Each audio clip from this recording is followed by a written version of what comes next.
Hola a todos, bienvenidos a una nueva inmersión.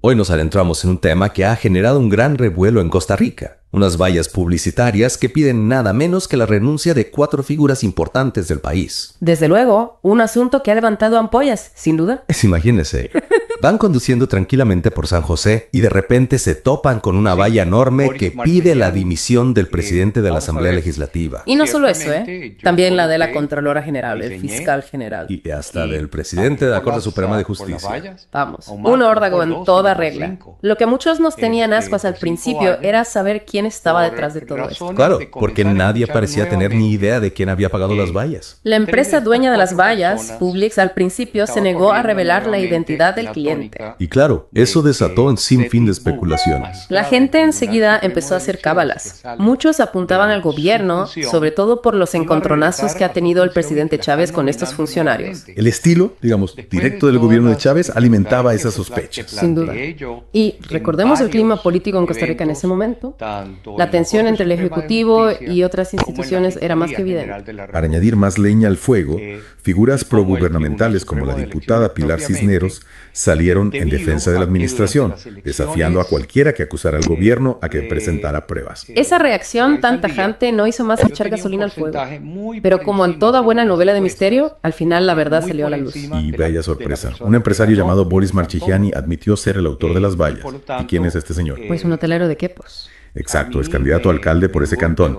Y, atención, miembro del partido rodriguista, Pueblo Soberano. Un personaje con una historia, digamos, peculiar. Marchigiani había intentado llegar a la alcaldía de Quepos en las elecciones municipales del año pasado, pero su partido, Pueblo Soberano, fue descalificado por el Tribunal Supremo de Elecciones por un problema de paridad de género. Este evento, a todas luces, parece ser la clave para entender la motivación detrás de las vallas. Marchigiani afirma que la magistrada Seti Bon, del TCE, fue quien le impidió participar en las elecciones y por tanto truncó su aspiración a la alcaldía de Quepos. Y no solo eso. Según Marchigiani, él había presentado quejas contra la decisión del TCE ante la Fiscalía y la Contraloría. Y también ante la Corte Suprema de Justicia. Sí, ante todas, pero todas fueron desestimadas. Esta percepción de falta de respuesta por parte de las instituciones probablemente lo impulsó a tomar una medida tan drástica como la de las vallas. O sea que, en el fondo, estaríamos hablando de una venganza personal, impulsada por un sentimiento de injusticia. Pero ¿quiénes eran los blancos de esta vendetta particular? ¿Y por qué? Bueno, cada uno de los funcionarios que aparecen en las vallas tenía su propio cargo de acusación, por decirlo de alguna manera. Empecemos por Rodrigo Arias, presidente de la Asamblea Legislativa. Marchigiani lo acusa de priorizar la política por encima de las necesidades del país. Una acusación bastante fuerte, ¿no? Desde luego. Luego tenemos a Marta Costa, la Contralora General, a quien critica por supuestamente obstaculizar el desarrollo y favorecer a los partidos políticos más grandes. También está Carlos Díaz, el fiscal general, a quien acusa de inacción y falta de honestidad. Y por último, Orlando Aguirre, el presidente de la Corte Suprema de Justicia, a quien señala por ignorar sus quejas contra el TCE. Lo que resulta llamativo es que Marchigiani vincula a los 4 funcionarios con la magistrada Bou. Él cree que todos, de alguna manera, la respaldaron en su decisión de descalificar a Pueblo Soberano, y por eso los incluye en su lista negra. Exactamente. Lo que es innegable es que las vallas reflejan un creciente desencanto con los procesos políticos tradicionales y un deseo de acción más directa. En este sentido, la acción de Marchigiani, aunque poco ortodoxa, se alinea con una tendencia que estamos viendo a nivel global. Sin duda. Y eso nos lleva a una pregunta fundamental. ¿Son las tácticas de Marchigiani las más adecuadas en una democracia? Muchos lo critican por recurrir a la difamación pública en lugar de usar los cauces legales. Es un debate complejo. Por un lado, es innegable que Marchigiani está ejerciendo su derecho a la libertad de expresión y a la crítica de figuras públicas, derechos fundamentales en cualquier democracia. Cierto. De hecho, él mismo lo ha defendido enérgicamente. En una entrevista dijo: obviamente estoy ejerciendo mi derecho de expresión. Por ahí dijo un tonto, ¿verdad? Que si me van a llevar al penal, yo no sé qué. Bueno, adelante, porque les caería una demanda terrible. Al fin de cuentas, yo tengo derecho a expresión. Una declaración que desde luego no deja indiferente a nadie. Pero por otro lado, la forma en que ha canalizado su descontento, utilizando vallas publicitarias para atacar a figuras públicas, ha generado un intenso debate sobre los límites de la libertad de expresión. Totalmente. ¿Es esto una señal de lo que podemos esperar en el futuro? ¿Veremos más tácticas no convencionales a medida que la gente se desilusione con la política tradicional? Es una posibilidad que no podemos descartar. El caso de Marchegiani, con su peculiar mezcla de venganza personal y crítica a la clase política, podría ser un presagio de la creciente frustración ciudadana. Y la búsqueda de nuevas formas de expresión. Exacto. Y si esto se extiende a otros ámbitos de la vida pública, ¿cómo afectará a la estabilidad de la democracia costarricense? Esa es una pregunta que solo el tiempo podrá responder. Lo que sí podemos decir es que el incidente de las vallas nos invita a reflexionar sobre la salud de nuestra democracia, la importancia del diálogo y la búsqueda de mecanismos para canalizar el descontento ciudadano de forma constructiva. Sin lugar a dudas, una reflexión muy necesaria en estos tiempos de cambios y desafíos. Pero antes de profundizar en las posibles consecuencias de este caso, me gustaría repasar algunos detalles clave de la historia de Boris Marchegiani, el hombre detrás de las vallas. ¿Qué te parece? Me parece estupendo. Profundizar en su trayectoria nos ayudará a comprender mejor las motivaciones detrás de sus acciones. Empecemos por el principio. ¿Quién es realmente Boris Marchegiani? Como ya dijimos, Marchegiani es un empresario hotelero de Quepos, un pueblo costero conocido por su belleza natural y su vibrante turismo. Ajá. Y no solo es un hombre de negocios, también ha incursionado en la política. En 2024 se presentó como candidato a alcalde de Quepos por el partido Pueblo Soberano, una agrupación que se autodefine como rodriguista, es decir, afín al presidente Rodrigo Chávez. De hecho, Marchegiani llegó a ser secretario general de Pueblo Soberano. Su candidatura a la alcaldía contó con el apoyo de figuras importantes del chavismo, como la exministra de Salud, Jocelyn Chacón, quien incluso fue su jefa de campaña. Parece que Marchegiani tenía serias aspiraciones políticas. ¿Qué lo llevó a involucrarse en el partido de Chávez? Las motivaciones exactas son difíciles de determinar, pero podemos especular un poco. Al parecer, Marchegiani simpatizaba con el discurso anti-establishment de Chávez, su promesa de cambio y su crítica a la clase política tradicional. Lo cual no deja de ser paradójico, considerando que él mismo pertenece a la élite empresarial. Ciertamente hay una aparente contradicción. Sin embargo, es posible que Marchegiani, como muchos otros empresarios, se sintiera frustrado con la burocracia, la corrupción y la ineficiencia que percibía en el sistema político costarricense. Y es que, en el fondo, el discurso de Chávez ha logrado conectar con sectores diversos de la sociedad, incluyendo aquellos que, en principio, no encajarían en el perfil de sus votantes. Es curioso cómo un discurso populista puede unir a personas con intereses tan diferentes. Pero volvamos a Marchegiani. ¿Cómo fue su experiencia en las elecciones municipales? Bueno, como ya comentamos, su partido fue descalificado por el TSE por no cumplir con el requisito de paridad de género electoral. Esto significa que no presentaron suficientes candidatas mujeres en sus listas. Parece un error bastante elemental para un partido que aspiraba a gobernar un cantón. Desde luego. Y según Marchegiani, esto se debió a una serie de trabas y obstáculos que le puso el TSE. Específicamente la magistrada Setibú, a quien acusa de tener una agenda en su contra. ¿Y qué pruebas presenta para sustentar esa acusación? Pues más allá de su propia versión de los hechos, no hay muchas evidencias. Marchegiani asegura que presentó denuncias ante la Fiscalía, la Contraloría y la Corte Suprema de Justicia, pero ninguna prosperó. Sin embargo, la descalificación de Pueblo Soberano por parte del TSE se basó en un incumplimiento del reglamento electoral, un hecho objetivo que no deja mucho margen a la interpretación. Entiendo. O sea que, desde el punto de vista legal, la descalificación de su partido fue legítima. ¿Y cómo reaccionó Marchegiani ante este revés? Pues como ya sabemos, con una furia desatada. No solo arremetió contra la magistrada Bu, sino que extendió sus críticas a los demás funcionarios que, según él, la respaldaron en su decisión. Y esta furia, alimentada por la frustración y el resentimiento, se materializó en esas polémicas vallas publicitarias. Unas vallas que, más allá de su contenido específico, nos hablan de un fenómeno más amplio: la creciente polarización política, la desconfianza en las instituciones y la búsqueda de nuevas formas de expresión, más directas, más viscerales, pero también más peligrosas. Exactamente. Y es que, en el fondo, el caso de Marchegiani nos plantea una serie de preguntas incómodas. ¿Cuáles son los límites de la libertad de expresión?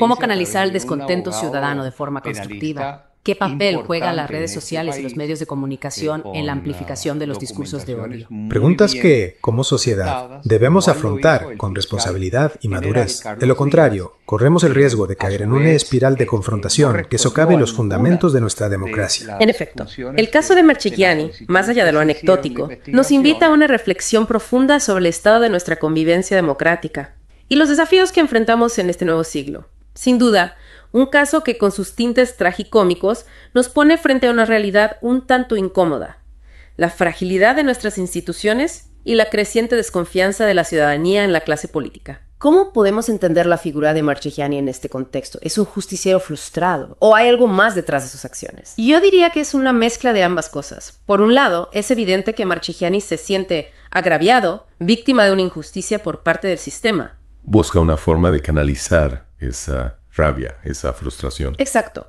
Pero en lugar de acudir a los tribunales, decide montar una campaña de desprestigio público. Usando un medio tan llamativo como las vallas publicitarias. Efectivamente. Y ahí es donde entra el segundo elemento, el oportunismo político.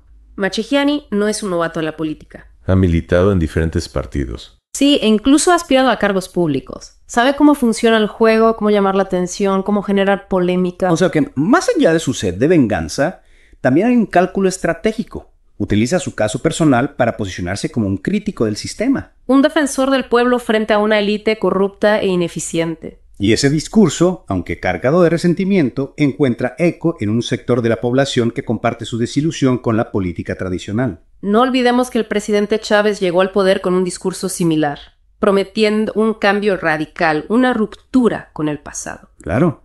Y Marchegiani, al identificarse con el rodriguismo, busca capitalizar ese sentimiento de descontento, esa ansia de renovación.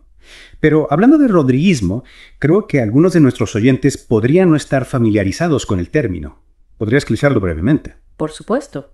El rodriguismo se refiere al movimiento político que gira en torno a la figura del presidente Rodrigo Chávez. Se caracteriza por un discurso populista, anti-establishment, y con un fuerte énfasis en la lucha contra la corrupción. Gracias por la aclaración. Ahora, volviendo a Marchegiani, ¿cómo encaja su figura dentro de este movimiento? Bueno, como decíamos, Marchegiani busca capitalizar el descontento popular y se presenta como una víctima del sistema, un David, enfrentándose a Goliat. Lo cual no deja de ser irónico, considerando que él mismo pertenece a la élite económica. Ciertamente, pero esa contradicción, en lugar de debilitar su mensaje, lo refuerza, le permite conectar con la gente. Presentarse como un hombre del pueblo que, a pesar de su posición privilegiada, ha sufrido las mismas injusticias que el ciudadano común. Es una estrategia muy efectiva. Crea una narrativa de nosotros contra ellos, donde Marchegiani se erige como el líder de los desamparados, el portavoz de los que no tienen voz. Y en esa narrativa, los funcionarios que aparecen en las vallas se convierten en los villanos, los representantes de un sistema corrupto e insensible. Sin importar si las acusaciones en su contra tienen fundamento o no. Claro. Lo importante es la imagen, el impacto emocional. Marchegiani lo sabe y juega con esa carta maestra. No le interesa el debate racional, la búsqueda de la verdad. Su objetivo es sembrar la duda, alimentar el rencor, crear un clima de confrontación. ¿Y todo esto? ¿Con qué fin? ¿Cuáles son sus verdaderas ambiciones? Es difícil saberlo con certeza. Quizás aspira a un cargo público en las próximas elecciones o tal vez simplemente busca notoriedad, reconocimiento social. Lo que es innegable es que ha conseguido su objetivo: poner su nombre en boca de todos, convertirse en un referente del descontento popular. Un referente un tanto peculiar, diría yo. Un empresario multimillonario que se presenta como un adalid de los pobres y humildes. Paradójico, sin duda. Pero en la era del espectáculo y la posverdad, las contradicciones ya no parecen importar tanto. Lo que cuenta es la capacidad de conectar con las emociones, de crear una historia convincente aunque esté basada en medias verdades o en simples mentiras. Y Marchegiani, por lo visto, es un maestro en ese arte. Su caso, lejos de ser un hecho aislado, nos habla de una tendencia preocupante. La erosión de la confianza en las instituciones, la banalización del discurso político y el auge del populismo.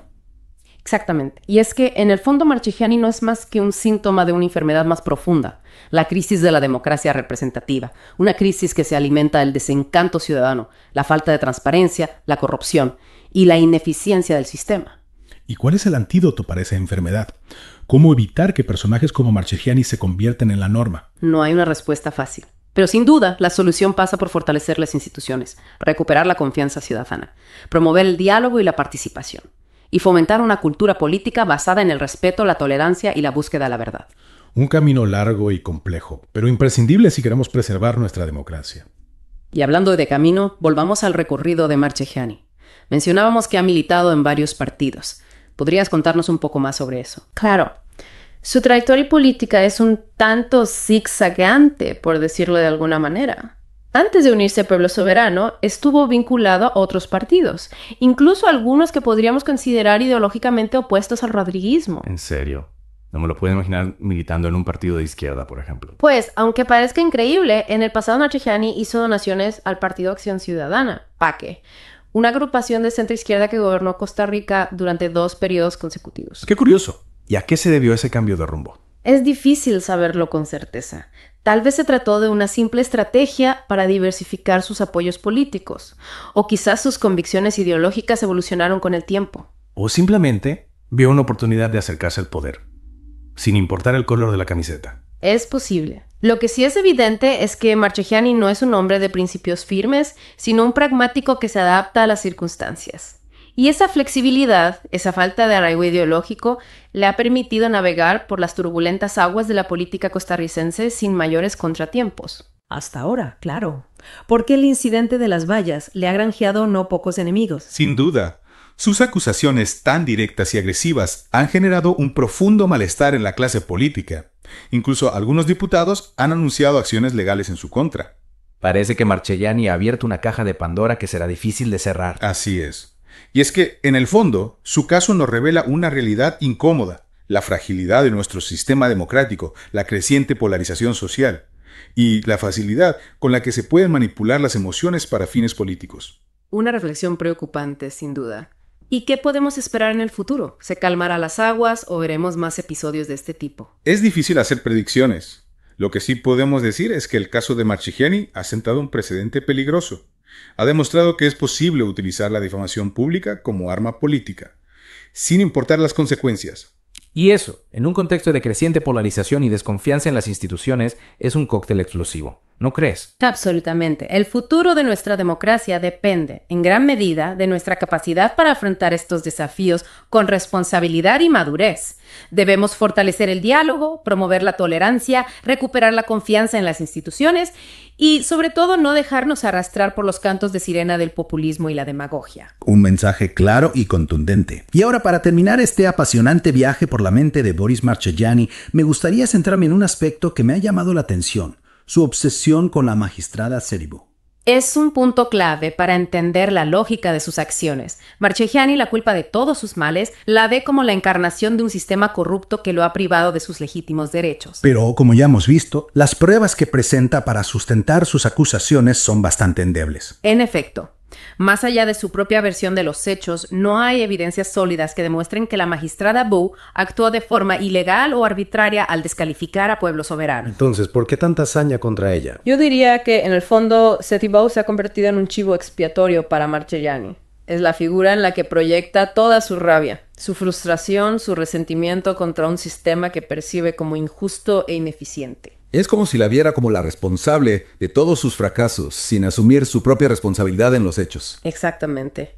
Es más fácil culpar a un enemigo externo que hacer una autocrítica, reconocer los propios errores. Y en ese juego de culpas, Cetibó se convierte en la villana perfecta, una mujer poderosa, miembro de una élite judicial que, a ojos de Marchegiani, representa todo lo que él detesta. Es una construcción muy interesante. Marchegiani la convierte en un símbolo, en la encarnación de todo lo que, según él, está mal en Costa Rica. Y al hacerlo, alimenta un discurso misógino y anti-establishment que encuentra eco en un sector de la población que comparte su desconfianza en las instituciones y su anhelo de cambio. Un discurso que, por desgracia, no es exclusivo de Costa Rica, sino que se repite en muchos otros países, donde la polarización, el populismo y la demagogia amenazan la estabilidad democrática. Ciertamente.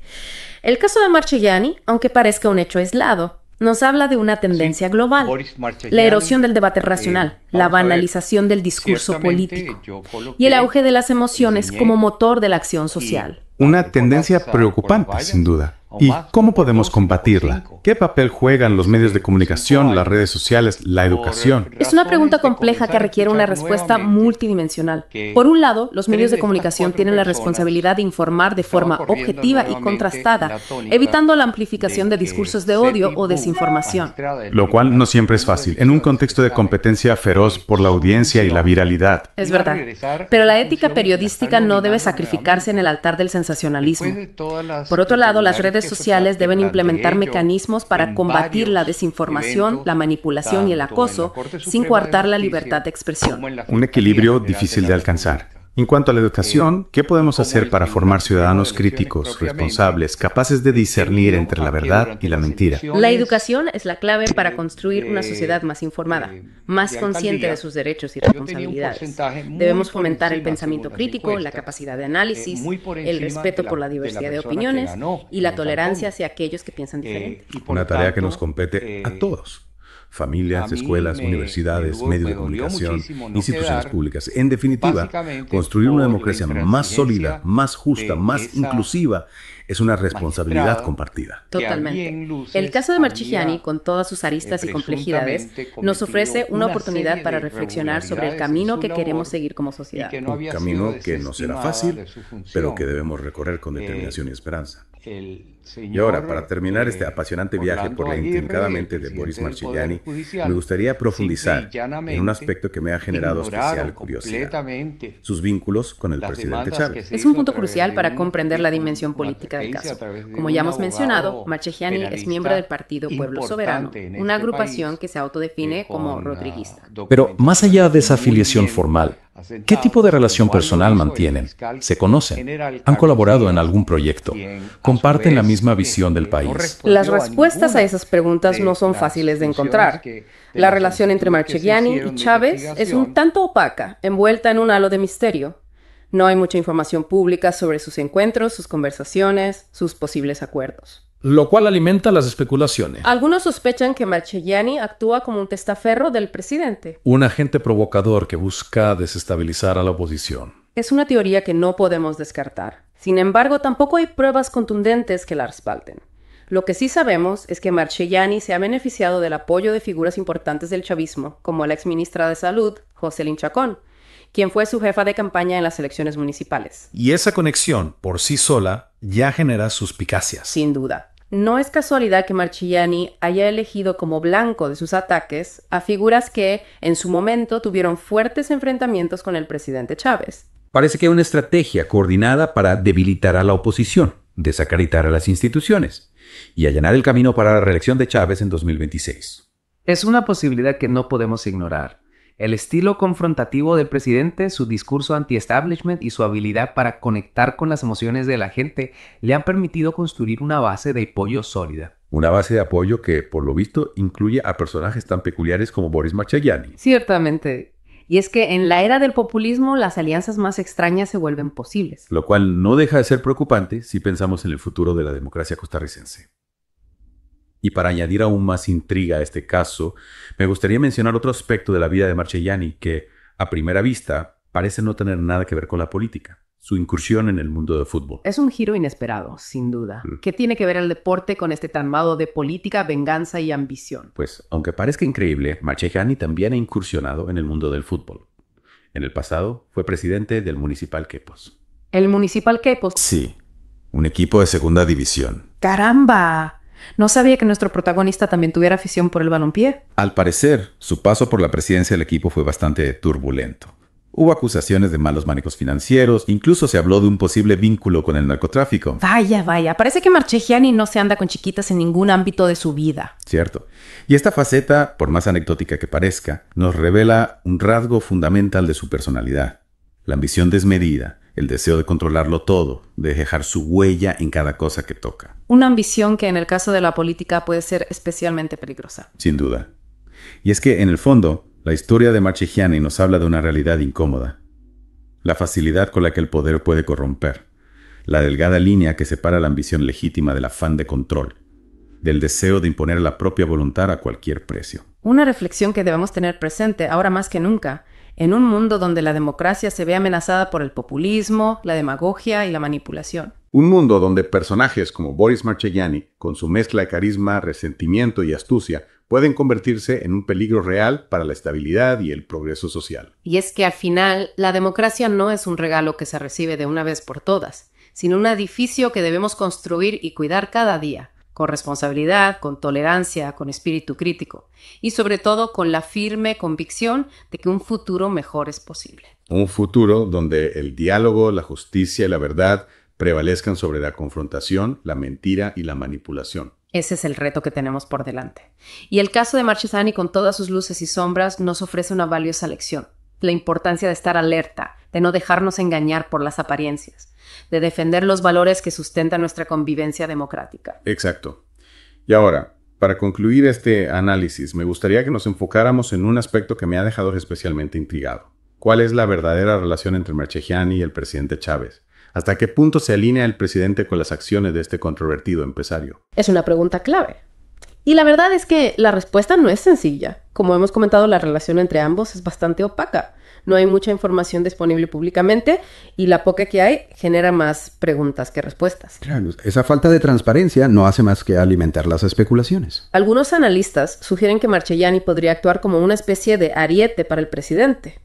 Alguien que desde fuera del gobierno puede lanzar ataques y acusaciones que al presidente le convendría. Pero que no puede hacer directamente. Es una hipótesis interesante y la verdad no sería descabellado pensar que Marchegiani con sus acciones esté allanando el camino para la reelección de Chávez en 2026. Al fin y al cabo, sus ataques debilitan a la oposición y siembran la duda sobre la integridad de las instituciones. Precisamente. Y ese tipo de estrategia, aunque cuestionable desde un punto de vista ético, podría resultar muy efectiva en un contexto de polarización política como el que vive Costa Rica. Exacto. Y ahí es donde radica el peligro. Si se normaliza el uso de tácticas como las de Marchegiani, la democracia costarricense podría verse seriamente afectada. Sin duda, la erosión de la confianza en las instituciones, la manipulación de la información y la polarización social son amenazas reales a la estabilidad democrática. Totalmente. Y el caso de Marchegiani nos debe servir como una llamada de atención. Debemos estar alerta, analizar la información con espíritu crítico y defender los valores democráticos. Un mensaje contundente y necesario. Bueno, creo que con esto hemos cubierto todos los aspectos de este fascinante caso. Un caso que, más allá de su singularidad, nos habla de las tensiones y desafíos que enfrenta la democracia costarricense en el siglo XXI. Efectivamente, el caso de Marchegiani es como una lupa que nos permite ver con mayor claridad las dinámicas de poder, las ambiciones personales y los riesgos que acechan a nuestra democracia. Y nos recuerda que la defensa de la democracia es una tarea que nos compete a todos. No podemos permanecer pasivos ante este tipo de situaciones. Completamente de acuerdo. Debemos participar activamente en la vida política, informarnos, debatir y sobre todo defender los valores que sustentan una sociedad democrática. Un mensaje esperanzador para terminar esta inmersión. Muchas gracias por tu análisis y por compartir tus conocimientos con nosotros. El placer ha sido mío. Y ustedes, queridos oyentes, gracias por acompañarnos en este viaje. Esperamos que esta inmersión les haya resultado tan interesante y reveladora como a nosotros. Hasta la próxima. Suscríbete a Noticias Sin Fronteras para estar siempre informado de los últimos acontecimientos. No olvides dejar tu comentario y ser parte de la conversación. Tu opinión es importante para nosotros.